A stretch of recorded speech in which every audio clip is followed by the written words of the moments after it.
Coming out of the Power of Forgiveness series, one of the questions that I was asked by a number of people is this: how do I forgive someone who's no longer alive? Well, you can't look at them and express your desire to forgive them. You can't sit across from them and have closure, but you can do that through prayer. You can talk with God about it. And so, as in any situation, any relationship where there needs to be forgiveness granted or forgiveness sought, I want to encourage you to use the 7 steps of forgiveness that we handed out at the church. If you need another copy of that, email me, james@shilohcc, and I will get that sent to you. In addition to that, some of the things that have been helpful for me in forgiving my dad was to affirm through reading scripture what God thinks of me. Sometimes when somebody hurts us and hurts us in a deep way, it can impact the way we see ourselves. And I've found that through reading the Bible and specifically reading about the passages that communicate God's love for us and our worth, that's helped me to heal and to have a healthy view of who I am as a person. One psalm that is extremely helpful to me is Psalm 139. I want to encourage you to read that. Maybe commit it to memory or meditate on it regularly.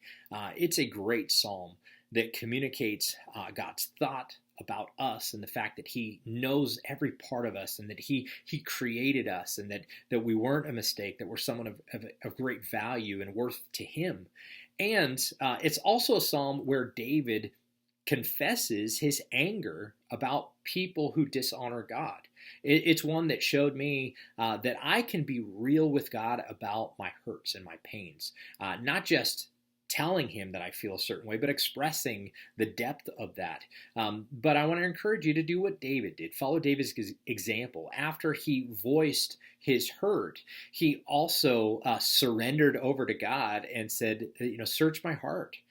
Point out anything in me that doesn't line up with you and lead me in your way, God. And so make sure that if you're going to read that psalm, you read it all the way through and just allow God to build you up and strengthen you. Another great thing that would be helpful for you, especially in step number 3, in being specific about your future expectations and limits, where you can't express that to the person who has passed away, you can hold to that in your life. You can own that, and a great book that has helped a number of people is called Boundaries. It's by Dr. Henry Cloud and Dr. John Townsend. I'm going to put a link to that in the video description down below, where you can find that on Amazon. I encourage you to read that book and begin putting some healthy boundaries in place in all of your relationships. Examine your relationships. See, are there relationships that are repeating some of these abusive and hurtful behaviors? And if so, then you need to correct those relationships or take a step away from those relationships for a time.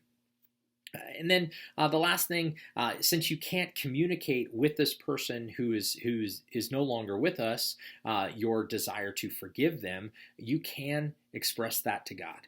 And so I encourage you to ask God to help you desire to forgive them, acknowledge to God your desire to forgive that person. You're going to have to do that over and over.